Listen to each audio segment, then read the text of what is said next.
작년에 서울 내 집 마련을 하면서 신혼을 시작하게 되었습니다. 좀 후회가 많이 남더라고요. 대출을 좀 일으켜서 8억대에 매수를 해야 된다면 어떤 단지를 볼까? 서울에 내 집 마련을 하고 벌써 1년이 지났어요.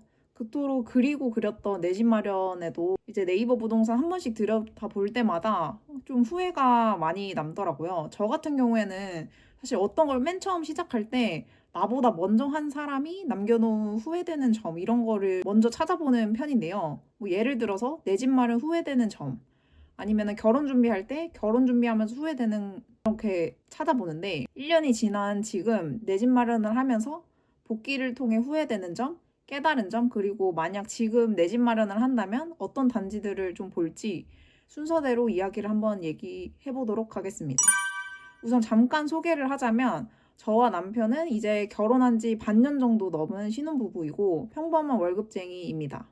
결혼 전까지 모은 돈은 남편은 1억, 저는 한 2억 정도 모았고 정말 감사하게도 시댁에서 지원해주신 4천만 원으로 총 한 3억 5천으로 작년에 서울 내 집 마련을 하면서 신혼을 시작하게 되었습니다. 본론으로 들어가기 전에 내 집 마련은 남편보다는 제가 좀 강력하게 하자고 밀어붙인 스타일이에요. 내 집 마련을 해야겠다고 생각했던 이유는 확고했어요. 제가 입사를 2019년에 하고 신입 시절을 막 즐기고 있을 때 갑자기 입사했던 동기들이 입사랑 동시에 청약 당첨되고 갑자기 내 집 마련을 하더라고요. 그러니까 신입 그때는 재테크 1도 모르니까 집을 그냥 샀나 보다 했는데 그게 2년 뒤에 2021년에 몇 억씩 오르더라고요. 거기서 자산 격차가 좀 벌어지면서 현타를 좀 세게 맞았고 내 집 마련을 목표로 70% 이상씩 저축하면서 돈을 열심히 모으기 시작했습니다. 아무튼 그렇게 내 집 마련을 해서 아쉬운 점은 크게 세 가지가 있습니다. 첫 번째는 세대수 많은 단지를 선택하지 않은 점입니다. 그러니까 저 같은 경우에는 사람들이 좋아하는 단지들이 밀집된 지역은 잘 선택을 했지만 세대수가 많지 않은 신축을 선택을 했어요. 이게 나중에 팔 때 황금성에서 쉽지 않겠더라고요. 세대수가 많은 단지들은 그만큼 사람들이 많이 살기도 하고 관리도 잘 되기 때문에 들어오려는 사람 수요가 진짜 많은데 그래서 네이버 부동산 매물 사라지는 속도만 봐도 저희 단지 매물은 잘 없어지지를 않더라고요. 그래서 나중에 혹시라도 부동산 분위기가 차가워질 때 팔아야 할 때 좀 걱정이 벌써 듭니다. 그리고 이거는 심화 버전이긴 하지만 리모델링이나 재건축 호재 공부를 좀 해서 이런 호재 있는 단지들을 가격이 많이 오르더라고요. 마음이 급해서 재건축 리모델링까지는 사실 공부를 못한 채로 매수하긴 했는데요.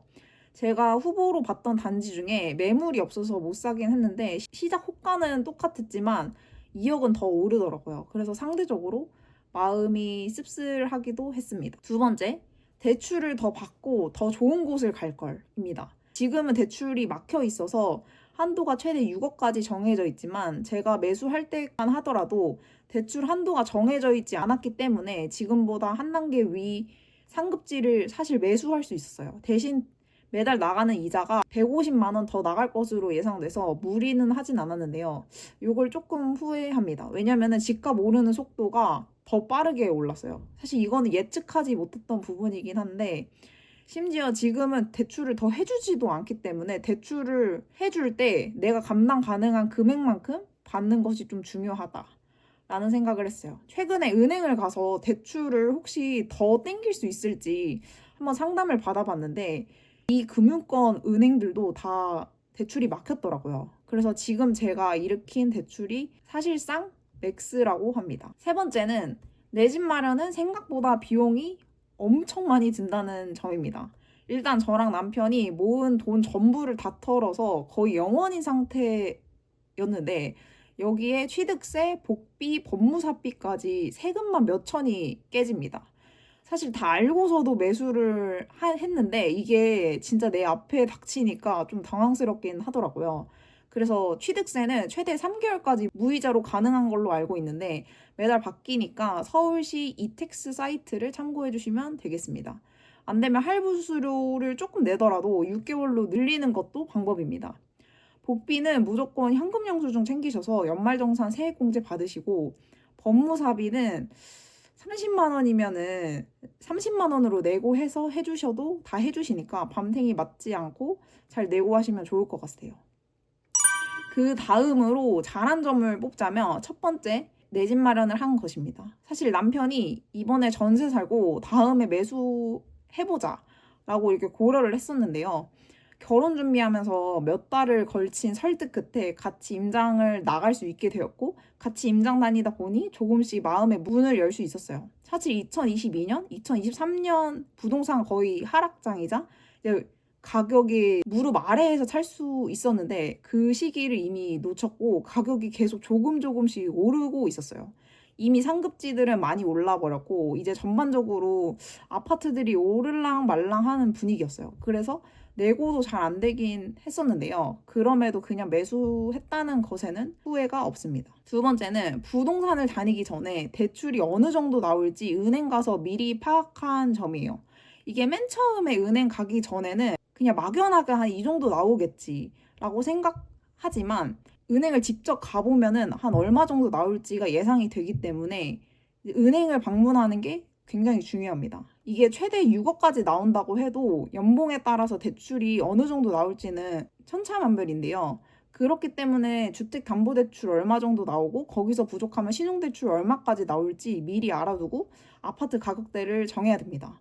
무턱대고 집 보고 다니다가 대출 한도도 안 나오고 계약금도 날리게 될 수 있어요. 만약 제가 3억 정도 돈을 가지고 있고 대출을 좀 일으켜서 8억대에 매수를 해야 된다면 어떤 단지를 볼까 한번 찾아봤는데요. 지금은 서울은 좀 어려울 것 같고 평촌이나 이제 수지 같은 쪽을 한번 알아볼 것 같아요.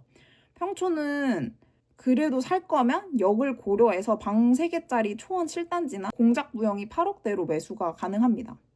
그 다음으로는 경부 라인 쪽으로 최근에 수지가 진짜 많이 올랐는데요. 신분당선 라인으로 도보권으로 이용 가능한 단지를 한번 뽑아봤어요. 리모델링 호재가 있는 방 3개짜리 동부 아파트를 고를 것 같아요. 이 동부 아파트는 방 2개짜리랑 방 3개짜리로 나뉘어져 있는데 방 2개짜리는 7억, 방 3개짜리는 8억대로 매수할 수 있더라고요. 보통 방 3개짜리 수요가 많기 때문에 되도록이면 방 3개짜리를 선택할 것 같아요.